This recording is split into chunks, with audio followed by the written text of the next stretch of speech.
My daughter's fiancé, David, had shouted at me to get out of her wedding. He said I wasn't invited, even though my life savings had paid for the entire event. I stood there, calm and unperturbed, as his smug face twisted with anger. I told him I would leave, but only after he met my special guest, his old friend. When he finally saw who was standing behind me, his world fell apart. I remember my fork freezing halfway to my mouth, a piece of meatloaf resting on its tines. The phone's sharp ring sliced through the quiet evening. It was my Aunt Carol. Her voice was full of excitement as she told me how happy she was to have reached me. She was absolutely overjoyed about Sarah's wedding, which she said was the next day. The meatloaf fell from my fork with a soft thud. I asked her to wait, and keeping my voice calm and steady, I asked, "What wedding?" I thought the wedding was scheduled for next Saturday. A long, silent moment passed. I could hear her breathing and almost feel her realizing something had gone terribly wrong. "Oh," she whispered. She said she might have gotten the dates confused, even though David had been very specific when he called her last week. "What exactly did David say?" I asked, standing up as my chair scraped against the linoleum. I walked to the refrigerator where my late wife Mary's old calendar still hung.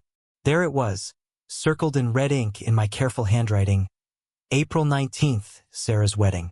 My aunt explained that he had mentioned a small family ceremony for April 12th, saying it would just be close relatives and very intimate. He had also mentioned a larger celebration the following weekend, but she had thought that was just the reception. The calendar blurred as I looked at it.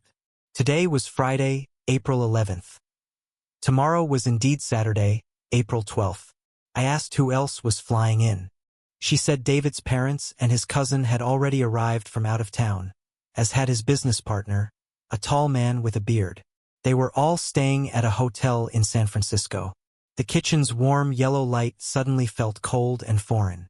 The hum of the refrigerator filled the silence. My daughter was getting married tomorrow and I wasn't invited. "John, are you still there?" my aunt asked. "I'm here," I replied, the words feeling like they were coming from someone else's throat. She told me how terrible she felt, and tried to suggest there must have been a miscommunication, but I knew better. Sarah called me every Tuesday at 7 p.m. We had spoken just 3 days ago, and she hadn't mentioned a change of date. We had talked about final dress fittings and how excited she was for our special day next Saturday. The words tasted bitter now. My aunt offered to call Sarah to figure it out, but I told her not to. I gently placed the phone on the counter, my hand surprisingly steady. The click of her hanging up echoed in the empty kitchen. I stood there for a long moment, staring at my uneaten dinner. The meatloaf had been Mary's recipe, one she would make on quiet Friday nights. The single serving on the plate felt like a statement about my place in the world. I pulled out my phone and stared at Sarah's contact information. The time difference meant it was only 5 p.m. in San Francisco. She was probably having dinner with David, discussing tomorrow's ceremony, the one I wasn't invited to. My thumb hovered over her number. Called her. She answered on the second ring, her voice bright with the professional cheer she used for work calls. "Hey, Dad, this is unexpected," she said. I kept my voice level. "How are you, Sarah? Your Aunt Carol just called me. She said she's flying to your wedding tomorrow." The silence that followed lasted exactly 7 seconds. I counted them, my engineer's mind automatically cataloging the delay. "Dad," she said, "this is complicated to explain over the phone." I told her to try me. I had all the time in the world. As I began pacing the kitchen, from the sink to the table and back again, I could hear traffic sounds through the receiver. "Tomorrow is just a small ceremony with David's distant relatives who couldn't make it next weekend," she explained. "It's not really a wedding. It's more like a formality. Our real celebration will be next Saturday, exactly like we planned." "A formality?" I stopped pacing. "You're having 2 weddings and didn't think to mention this formality to your father?" "It's not 2 weddings, Dad," she insisted. "Tomorrow is just paperwork, basically. A few family members, a quick ceremony. Nothing special. Nothing special enough to include me in, I thought." Her voice became defensive. She said it was only for David's relatives who had scheduling conflicts, and that she thought it would be awkward for me to sit through a ceremony full of strangers. I gripped the phone tighter, but I pointed out that Aunt Carol was attending. Sarah said that David had invited her because she knew his grandmother. More silence followed. I could hear her breathing, as if she were searching for the right words to soften the blow. Look, Dad. I know this sounds confusing, but the important celebration, the one that matters, is still next Saturday, she said. That's our day. The day we've been planning for months. The day I paid $120,000 for, I said. The words hung in the air. I hadn't meant to say them, but they were true. I had liquidated every penny of my retirement savings to give my daughter the wedding of her dreams. Please don't make this about money, she pleaded. Then what should I make it about, Sarah? I asked. Because from where I'm standing, it looks like you and your fiancé decided to have a secret wedding and exclude me. It's not secret, she insisted. It's just practical. David's family situation is complicated. There are politics involved that you wouldn't understand. Politics, as if I hadn't navigated 3 decades of corporate engineering departments. What I understand, I said, walking to the kitchen window and staring out at the darkening street, is that my daughter is getting married tomorrow and I'm finding out from her aunt. The real wedding is next Saturday, Dad, she said. That's when I'll wear Mom's necklace. That's when we'll have our dance. That's the day that matters. But even as she said it, her voice had the hollow ring of someone trying to convince herself as much as me. I watched my reflection in the window, seeing an old man holding a phone to his ear while his world shifted beneath his feet. I have to go, Sarah. My dinner's getting cold. Dad, wait, she said. I ended the call and set the phone on the windowsill. The neighborhood was settling into its evening routines. Porch lights flickered on, and television screens glowed blue through living room windows. Normal families doing normal things on a normal Friday night. I wasn't invited to my daughter's wedding tomorrow. The thought circled in my mind like water draining from a sink. The kitchen felt smaller now, cramped with the weight of betrayal. I turned toward the living room, toward the desk where I kept important papers. There was something I needed to see, something I needed to understand about the magnitude of what had just happened. The wedding expense folder sat exactly where I had left it 3 months ago, filed neatly in my late wife Mary's old cabinet. My hands shook slightly as I pulled it out and spread the papers across the coffee table like evidence at a crime scene. Venue deposit, $15,000. Catering, $28,000. Photography, $8,500. Flowers, $12,000. The numbers marched down the pages. Each one represented hours of my life, years of saving, and decades of working overtime. It was $120,000 in total, more than I had earned in 2 full years when I started my engineering career. I went to the kitchen and poured 3 fingers of Mary's favorite whiskey. She had saved this bottle for special occasions. After she died, I had been saving it too. This felt special enough in its own twisted way. The whiskey burned, but it was a clean burn, honest and direct. Unlike the conversation I had just had with my daughter. I remembered the evening David had first brought up the cost. Snow had been falling outside these same windows. He had sat in Mary's old chair, all charm and smooth confidence. I know it's a lot to ask, John, he had said, leaning forward with practiced sincerity. But this is a once-in-a-lifetime investment in Sarah's happiness, in our family's future, the connections we'll make, the memories we'll create. He had known exactly which words to use on a lonely widower who wanted nothing more than to see his daughter happy. I had been so grateful that someone wanted to marry her, so relieved that she had found love after a string of disappointing relationships. I had signed every check without question, liquidating my retirement accounts without hesitation. Mary's photograph smiled at me from the mantel. I lifted the whiskey in a silent toast to her memory. Mary always used to say, John, don't let people take advantage of your generous heart. I told her picture that I should have listened. But I had been so lonely since she died, so hungry for a family connection, that I had ignored every red flag. David's expensive suits, his vague talk of business, the way he never quite looked me in the eye when he discussed money. I touched the edge of her photo frame, feeling the familiar weight of grief, and something newer, sharper, determination. The whiskey was warming my chest, loosening thoughts that had been locked tight since my aunt's call. If they wanted to humiliate me, if they thought I was just a foolish old man who would quietly accept being discarded after writing the checks, they were about to learn otherwise. I wasn't the same broken widower who had agreed to fund their elaborate wedding. Mary's memory was giving me strength, her voice whispering advice from beyond the grave. Don't be a doormat. Don't let them use you. Fight back. The wedding documents felt different in my hands now, less like generous gifts and more like evidence of a con game. David had played me perfectly, identified my vulnerabilities, and exploited them with surgical precision. But he had made one crucial mistake. He had assumed I would stay home and accept the insult quietly. I folded the papers carefully and returned them to the folder.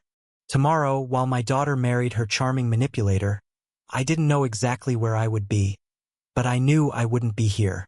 I finished the whiskey and looked one more time at Mary's photograph. Her smile seemed different now, less sad and more knowing, as if she approved of whatever I was planning to do. The living room lamp clicked off, plunging the house into darkness, but my mind was already working, calculating distances and possibilities.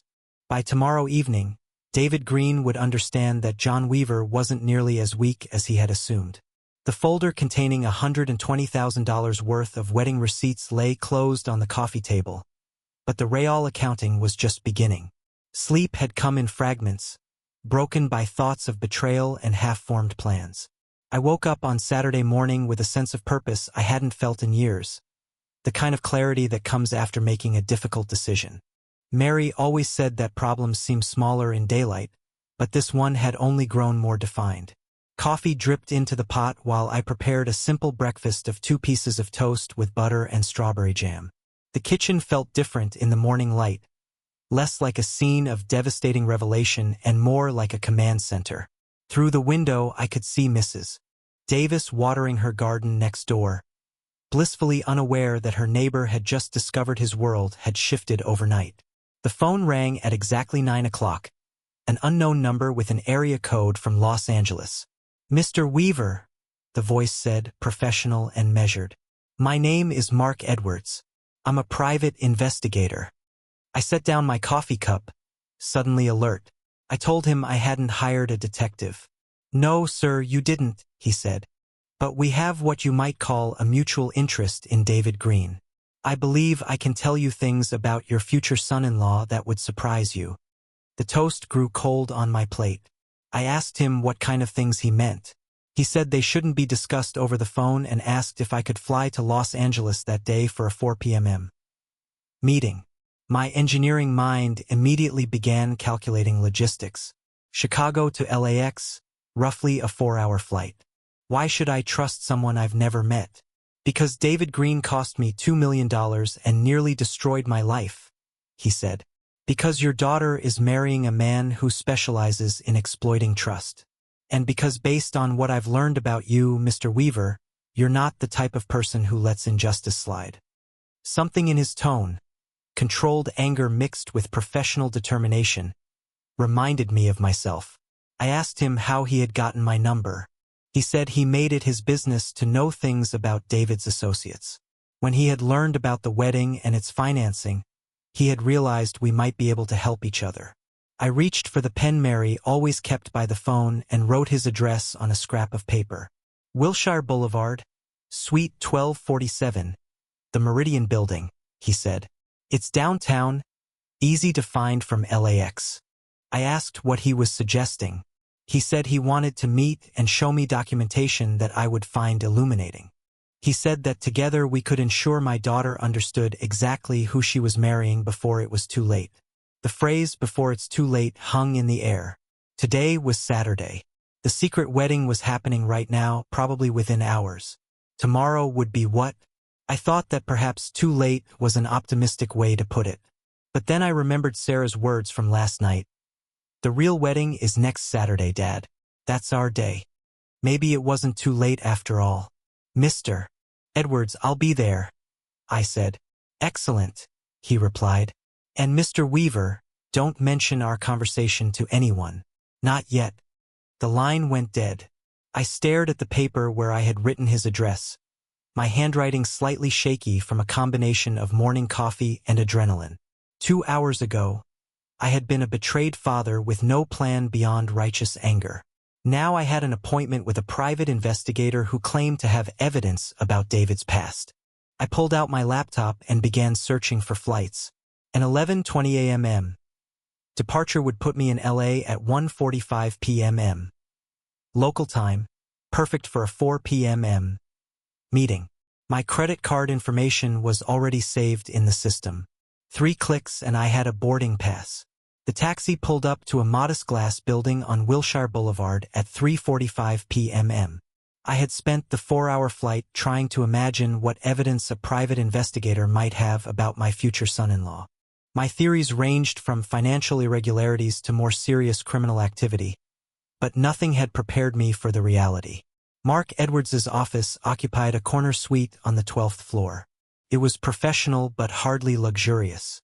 Filing cabinets lined one wall, and his desk held a computer, several manila folders, and a coffee mug that had seen better days.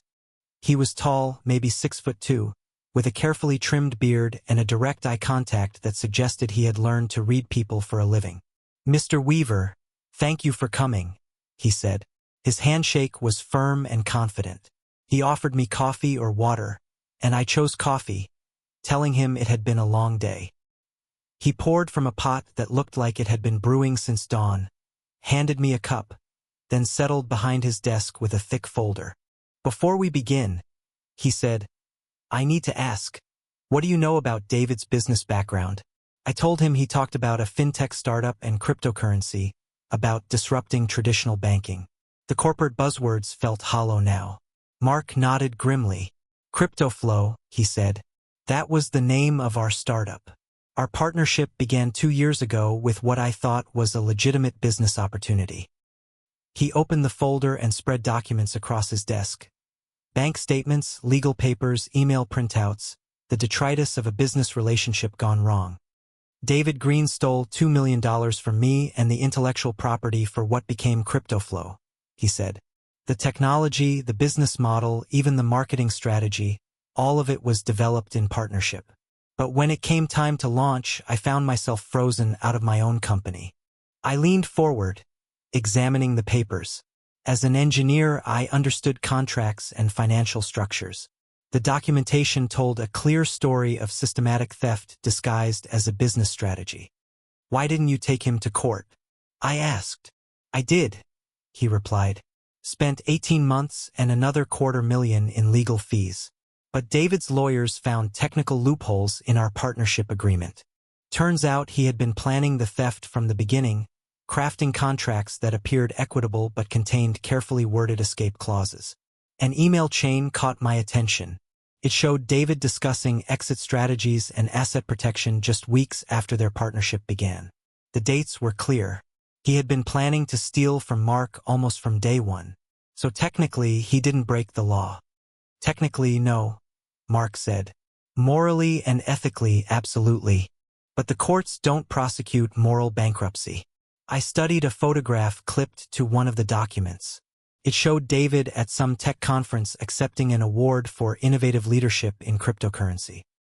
He was wearing the same confident smile I had seen in my living room, the same charm that had convinced me to liquidate my retirement savings. "CryptoFlow is now worth approximately $15 million, Mark continued. "It was built on my technology, my research, my business connections. David presents himself as the visionary founder, but he's essentially profiting from elaborate theft. And now he was marrying my daughter, financing the wedding with my money. I was aware of the financial arrangements. I looked at the documents on Mark's desk as the afternoon light slanted through the office blinds. I thought about Sarah, who was likely getting ready for her secret wedding, trusting a man who had systematically destroyed the life of the person sitting across from me. I asked Mark what he was proposing we do.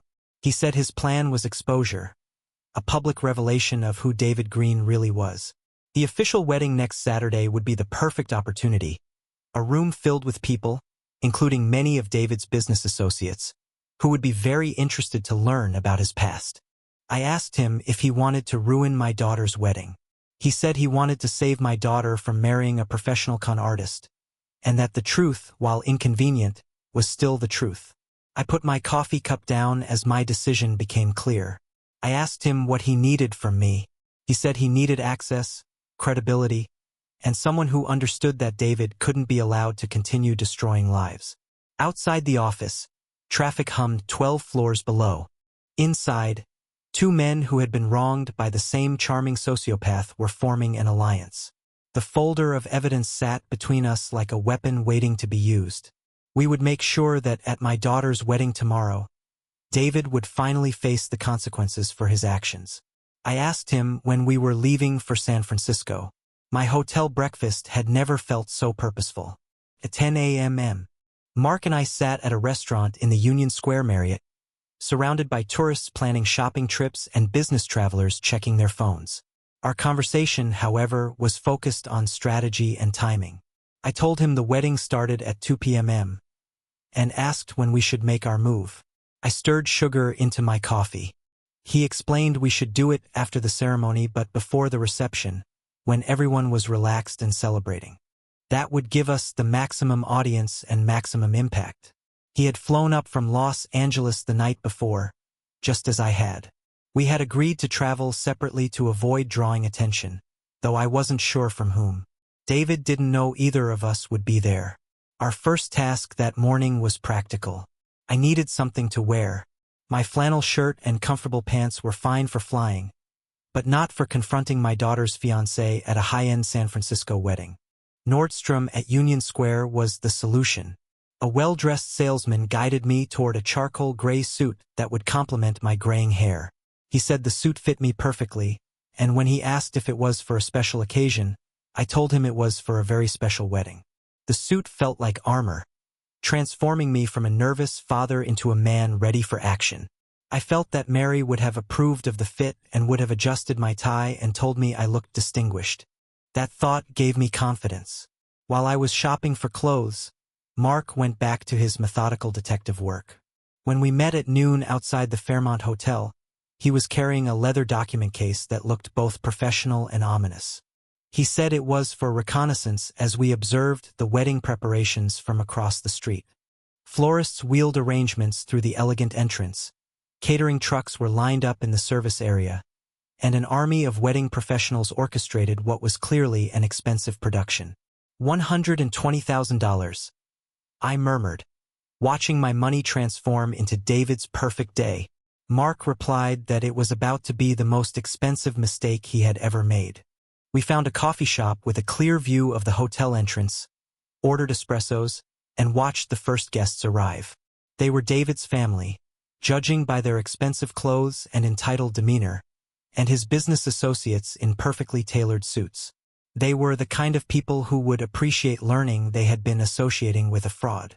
Mark reminded me as we reviewed our approach that we would enter calmly, without any dramatic scenes, and that the facts would speak for themselves.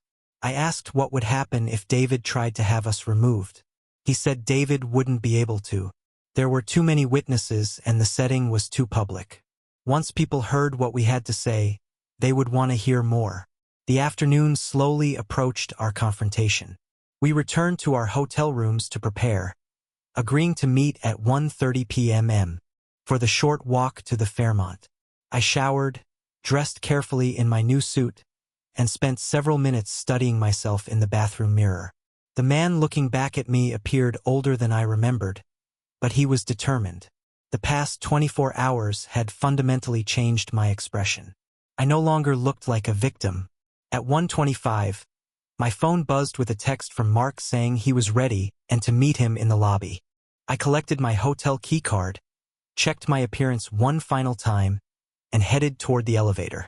In 30 minutes, David Green would discover that his carefully constructed facade was about to crumble in front of everyone who mattered to his future. The lobby was busy with Saturday afternoon check-ins and departures. Mark stood near the concierge desk, his document case in hand, looking like exactly what he was, a professional about to deliver justice. He simply said, "Time to go." We walked the 4 blocks to the Fairmont in comfortable silence. We were 2 men who understood the weight of what we were about to do. The San Francisco afternoon was clear and bright. Cable car bells rang in the distance, and tourists were enjoying a perfect day, perfect for a wedding, and perfect for a reckoning. The Fairmont's doorman held the brass-framed entrance open with professional courtesy. He said good afternoon and asked if we were there for the Greenweaver wedding. I replied yes and stepped into the elegant lobby where my daughter was about to marry a man who had no idea his past was about to catch up with him. Evening light painted the Fairmont's facade gold as Mark and I approached the final block. We had spent the afternoon in quiet preparation, eating a light dinner and doing a final review of our strategy. It was the peculiar calm that comes before decisive action. Now, at 7 p.m., the wedding reception was reaching its peak. The scene before us justified every dollar of my $120,000 investment. A line of luxury vehicles, Mercedes, BMW, Tesla, curved around the hotel's circular drive. Women in designer gowns emerged from hired cars, their jewelry catching the light like scattered stars. Men in perfectly tailored tuxedos escorted them through the brass doors with practiced elegance. "Quite the spectacle," Mark observed, his leather portfolio tucked under his arm. "Your money's certainly working hard tonight," he added. "Every dollar was from my pension." The words tasted bitter, and they hadn't wanted me here to see it. Through the hotel's tall windows, we could glimpse the ballroom's crystal chandeliers, the movement of hundreds of guests, and the warm glow of what appeared to be a perfect celebration. Live music drifted onto the street, a full orchestra, not just a DJ with speakers. As we drew closer, the scale of the event became overwhelming. This wasn't the modest family celebration Sarah had originally planned. This was a society event designed to impress David's business associates and establish his credibility in San Francisco's financial circles. There were at least 300 guests, all dressed to showcase their success and connections. The tall, dignified doorman, wearing a uniform that suggested he had seen every type of wealth and power, stepped forward with professional courtesy. He said good evening and asked for our invitations. I told him I was the bride's father and that this was my special guest. My voice carried the weight of absolute truth. The doorman's expression shifted subtly. He had been trained to handle delicate family situations without creating a scene.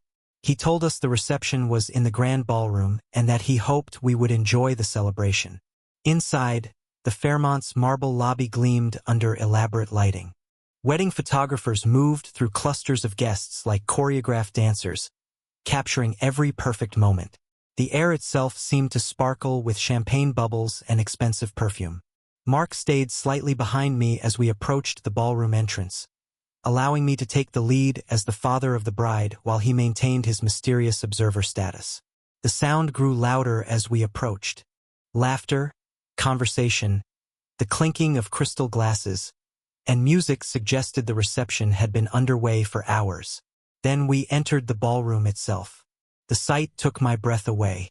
Crystal chandeliers hung from a ceiling painted with golden angels and clouds. Round tables covered in ivory silk seated 8 guests each, centered with elaborate floral arrangements that probably cost more than most people's monthly salaries. A dance floor filled with couples moved to music from a 12-piece orchestra positioned on a raised stage. But it was the sheer number of people that struck me most powerfully. There were easily 300 guests, all dressed in formal evening wear and all celebrating my daughter's marriage to a man who had systematically stolen millions from my companion. At the head table, elevated on a small platform, I spotted Sarah in her wedding dress. She was a vision in white silk and pearl beading that caught the ballroom's light like captured moonbeams. She was laughing at something David was whispering in her ear, radiant with happiness. "There she is," I murmured, my pride as a father mixing with the bitter knowledge of what was about to unfold. Then, across the crowded ballroom, David's eyes found mine. His champagne glass froze halfway to his lips. His face went through a series of rapid changes. Confusion, recognition, shock, and finally something approaching panic. Even from 50 feet away, I could see his complexion drain of color. He said something sharp to Sarah, his head turning frantically as if looking for security or an escape route. But there were too many people, too much celebration, and the setting was too public for the kind of dramatic exit he probably wanted to make. Instead, he began moving through the crowd toward us, his expression hardening into the kind of aggressive confidence I remembered from our conversations about wedding expenses. David's approach through the dancing couples and conversation clusters looked like a man swimming against a strong current. His tuxedo was perfectly tailored, and his smile was practiced for the cameras that might catch him. But his eyes held the kind of panic that comes from seeing ghosts you thought were safely buried. He weaved between tables with aggressive efficiency, pausing only to acknowledge guests with quick nods and forced smiles. I watched him calculating how to handle this situation without creating a scene that would ruin his carefully orchestrated evening.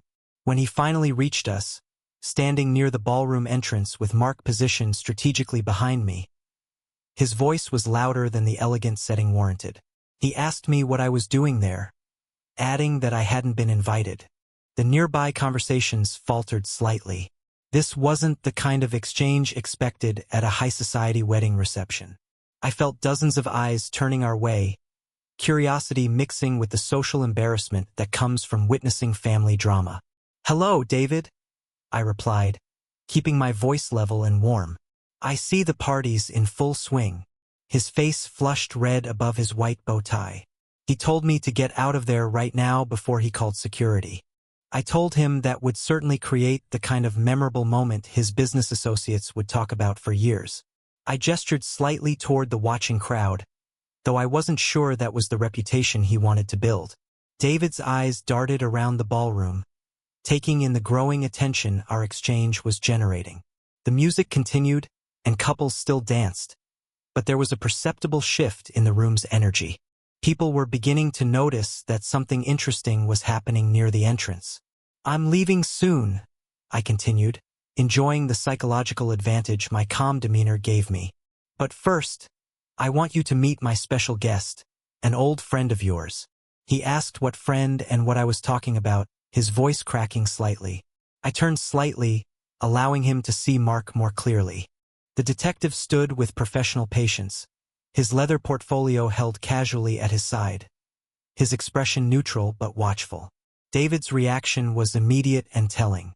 His face went from red to pale in the space of a heartbeat. His eyes widened with recognition and what looked like genuine terror. Whatever he had been expecting from my uninvited appearance, this clearly wasn't it.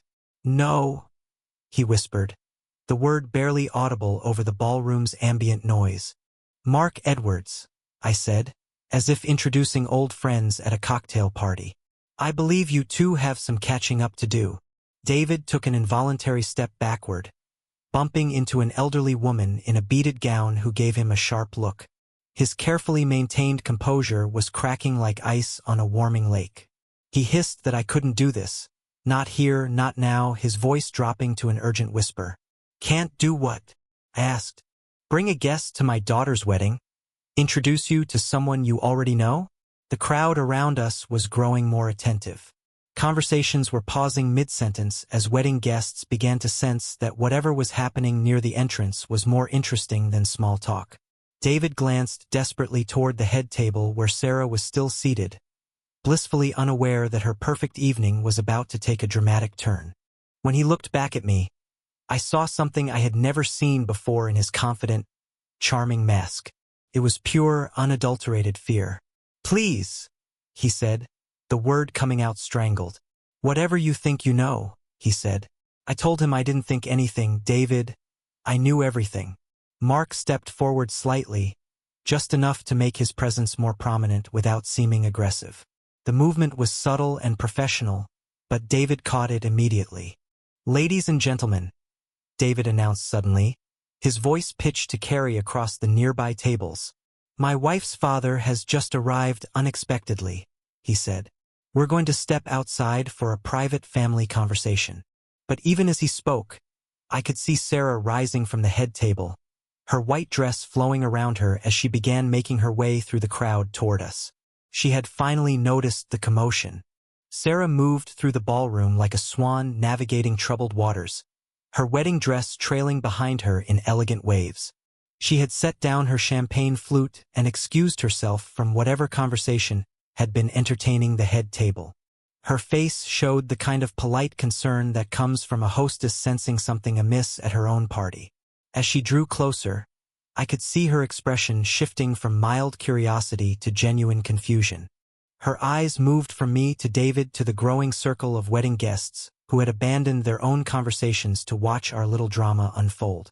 "Dad," she called out, her voice carrying across the space between us with a mixture of shock and something approaching delight. She asked what I was doing there and how I had found out about tonight. The question hung in the air like smoke around us. I could sense the wedding guests processing this revelation. The bride's father arriving unexpectedly, a family drama playing out in real time at what was supposed to be a perfect celebration. "Sweetheart," I replied, opening my arms slightly in the gesture that had comforted her through childhood's scraped knees and teenage heartbreaks. "I couldn't miss your wedding, and I brought a special guest." Her eyes followed my gesture toward Mark, who stood with his leather portfolio like a patient professional, waiting for his cue. The confusion in her expression deepened. "Who's that man? I don't recognize him from our guest list." "That's what I'd like to know," David interjected, his voice tight with barely controlled panic. He grabbed Sarah's elbow with more force than seemed appropriate for a groom touching his bride. "Sarah, we need to step outside right now." She pulled away from his grip, her attention fixed on me, with the kind of focus I remembered from her childhood, when she sensed that something important was happening, but couldn't quite understand what. "Dad, you're making everyone nervous. This is supposed to be a celebration." "And what a celebration it is," I said, gesturing around the ballroom at the crystal chandeliers, the elaborate floral arrangements, the 300 guests in formal attire. $120,000 certainly buys a memorable evening. Her face flushed slightly. "The expenses were my gift to you," she had said. "Every penny of my retirement savings invested in your happiness." David was sweating now, actual perspiration visible on his forehead, despite the ballroom's comfortable temperature. His eyes kept darting between Mark and the exits like a trapped animal calculating escape routes. "Sarah, please," he whispered urgently. "We really need to leave." But she was studying my face with the intelligence that had made her successful in San Francisco's competitive tech industry. Something in my expression, or perhaps in David's obvious desperation, was triggering her analytical instincts.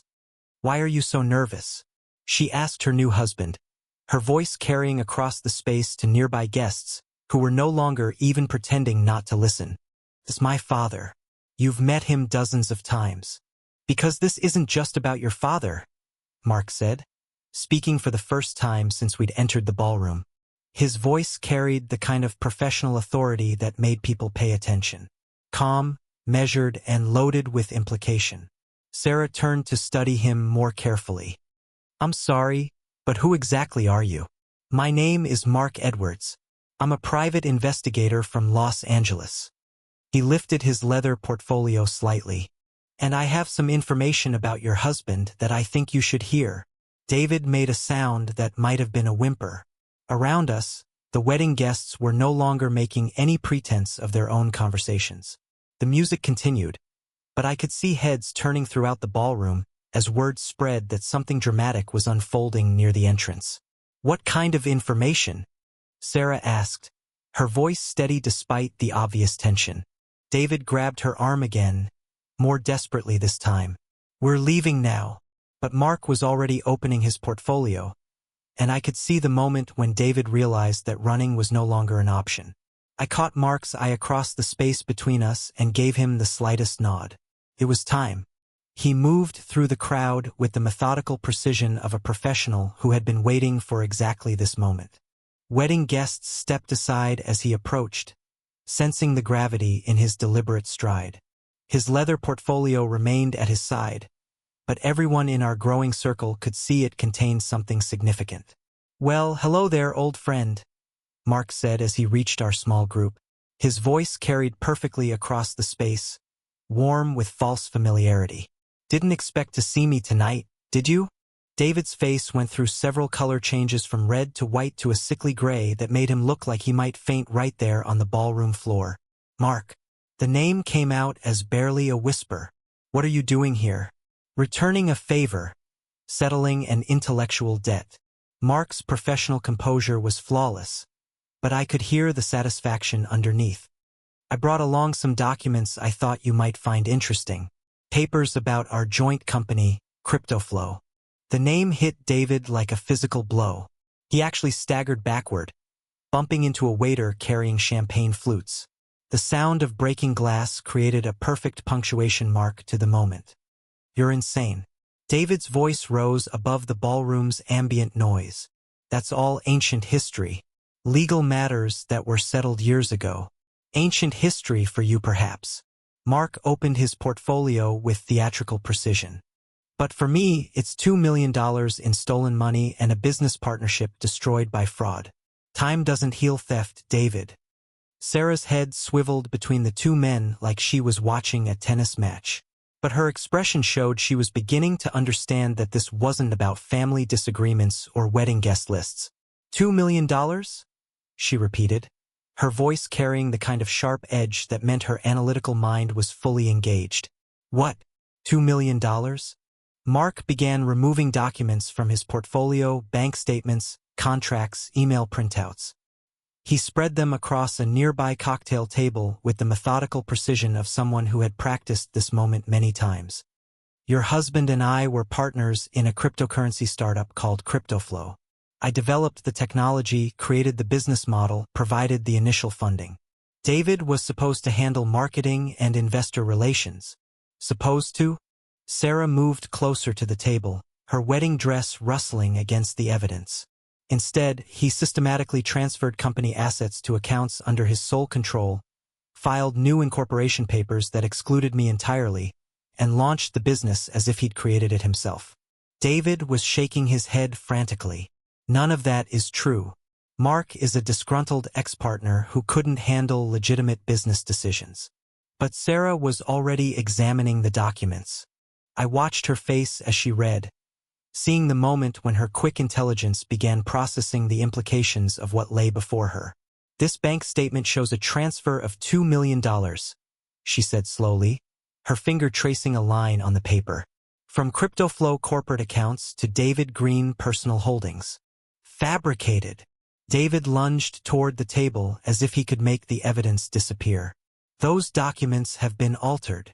Mark stepped smoothly between David and the papers. Every document has been verified by forensic accountants and submitted to federal investigators. Your husband is a thief, Mrs. Green, and you've been funding his lifestyle with money stolen from me. Around us, the wedding guests had formed a complete circle. The music had stopped entirely. 300 people in formal attire stood, watching the collapse of what should have been San Francisco's social event of the season. Sarah picked up another document, a partnership agreement bearing David's signature. This is your handwriting, she said to her husband, her voice barely audible. I've seen you sign contracts 100 times. Sarah's hands trembled slightly as she held the partnership agreement, but her voice remained steady. The ballroom had fallen so quiet that I could hear the rustle of expensive fabric as 300 wedding guests leaned forward to catch every word. David, what is this? She pointed to a specific clause in the contract. It says here that you appropriated company assets and intellectual property worth over $2 million. Explain this to me. David's desperation had reached a crescendo that was painful to witness. Sweat stained his expensive tuxedo shirt, and his usual charm had completely evaporated. That's completely out of context. Mark is just bitter because his ideas weren't commercially viable. I saved the company by taking decisive action. Saved it. Mark's professional composure never wavered. Here's the email chain where you discussed your exit strategy with your lawyers. Notice the dates. This was planned from the beginning. He handed Sarah a stack of printed emails. I watched her scan them, her expression growing colder with each page. These emails are from our second month of partnership, Mark continued. David was already planning to steal the company while pretending to work collaboratively with me. This can't be real. But even as Sarah spoke, I could see the doubt creeping into her voice. David, tell me these documents are fake. They're taken out of context. Business partnerships are complicated. Sometimes you have to make difficult decisions, like transferring $2 million of partnership funds to your personal account. Her voice carried across the silent ballroom, like filing incorporation papers that excluded your business partner. I felt a surge of paternal pride watching my daughter's analytical mind cut through David's deception. This was the intelligence I'd tried to protect, the sharp thinking that had made her successful, but somehow missed the warning signs about her fiancé. Sarah, don't listen to them. David grabbed her shoulders with both hands. This is a conspiracy. Your father orchestrated this whole thing because he's jealous of our happiness. She shook off his grip and turned to look at me. Dad, did you know about this? I learned about it 2 days ago, I said simply. You flew to San Francisco to ruin my wedding? I flew to San Francisco to protect you from marrying a man who specializes in destroying the people who trust him. At that moment, Margaret and Wilburn Green pushed through the crowd of guests. Their faces showed the kind of aristocratic outrage that comes from witnessing public scandal. David, what is the meaning of this disruption? Margaret Green's voice could have cut glass. Who are these people and why are they making accusations at your wedding? Mother, please, just not now. But Mark turned toward the newcomers with professional courtesy. Mr. and Mrs. Green, I'm Mark Edwards, private investigator. I'm here because your son stole $2 million from me and destroyed my business. Wilburn Green drew himself up to his full height. That's preposterous. David is a successful entrepreneur with an impeccable reputation, built on theft and fraud. Mark gestured toward the evidence spread across the cocktail table. CryptoFlow, his supposedly successful startup, was built entirely on technology and investment capital he stole from me. Sarah was still reading through the documents, her face growing paler with each revelation. When she looked up, her eyes found mine across the space between us. My father was right about you, she said to David, her voice carrying the weight of complete realization. I was blind. Sarah, no. Don't let them manipulate you. We have a life together, a future. But she was already reaching for her left hand, her fingers finding the elaborate engagement ring that had probably cost more of my money than I wanted to calculate. A future built on lies and stolen money. She twisted the ring, working it over her knuckle. I don't think so. The diamond caught the ballroom's crystal chandelier light as she held it out toward him. The engagement ring glinted in Sarah's palm like a captured star before she let it drop. It hit the marble floor with a sound that seemed to echo through the silent ballroom, rolling until it came to rest beside the evidence of David's crimes. The wedding is canceled, Sarah announced, her voice carrying to every corner of the elegant space. Thank you all for being here tonight, but I'm afraid there's nothing left to celebrate. David lunged forward, desperation making his movements clumsy and desperate. Sarah, don't make the biggest mistake of your life. Without me, you'll never achieve anything. You need me. She stepped back, her wedding dress flowing around her like armor made of silk and determination. I already made my mistake, David. It was trusting you. The ballroom erupted in whispered conversations as 300 wedding guests began processing what they had witnessed. Some moved closer to offer support to Sarah, while others gathered belongings and prepared for an exit that would give them stories to tell for years. David's parents flanked him, their faces masks of social horror and family shame. Margaret Green's careful composure had cracked completely. David, is this true? She demanded. Did you steal money from this man? It's all lies, business complications, legal technicalities.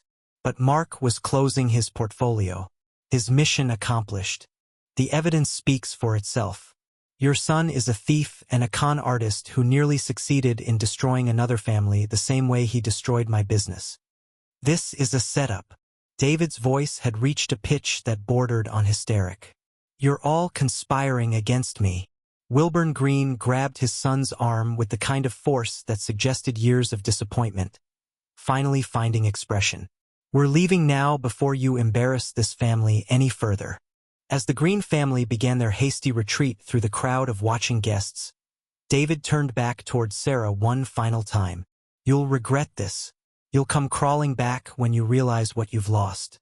"What I've lost," Sarah replied, her voice steady and clear, "is my illusions about who you really are, and I'm grateful." They disappeared through the ballroom doors, leaving behind a silence that felt both heavy and somehow cleansing. I approached my daughter slowly, uncertain of my reception, despite everything that had just unfolded. She stood surrounded by discarded evidence and scattered rose petals from her wedding bouquet, looking younger than her 28 years, but stronger than I'd seen her in months. "Sweetheart," I said softly, "I'm sorry it happened this way."